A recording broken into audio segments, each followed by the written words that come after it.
Bagi amanat, iaitu amanat tahun 2025 adalah berdasarkan tema Minda Perkasa Kekal Relevan.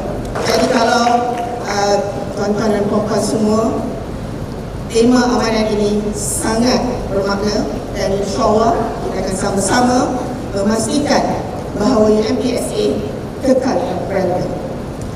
Jadi baru-baru ini kita ada siri kedua, iaitu pembangunan strategik UMPSA 30 pada 28 hari bulan Februari 2025, yang mana kita memperkenalkan satu mindset shift yang saya panggilkan SPIROS, S-P-I-R-O-S.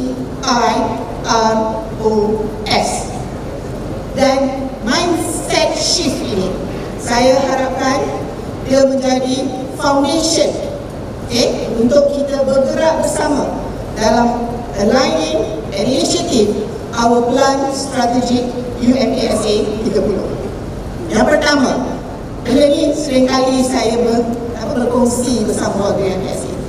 Skills, itu kemahiran. Yang kedua, perfection. Kita nak precise dalam apa sahaja yang kita buat. Perfection. Yang ketiga adalah kita nak pastikan apa yang kita fikirkan akan memberi impact, terutama yang melibatkan komuniti. Seterusnya, resilience. Resilience maksudnya kita dicampak di mana-mana. So mengharapkan resilience datang daripada jiwa kita. Seterusnya, optimization. Kita perlu menggunakan secara optimum apa resources yang kita ada, untuk kita bergerak bersama. Dan seterusnya, sustainability.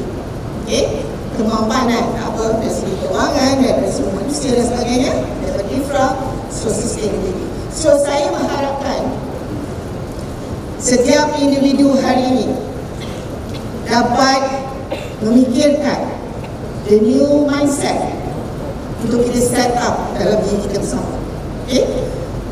Jadi apa yang dimaksudkan Minda Perkasa ni adalah kita empowered, kita punya mindset, dan ini merujuk kepada setiap individu hari ini yang cekap menilai dan menyesuaikan diri dengan perubahan di sekelilingnya.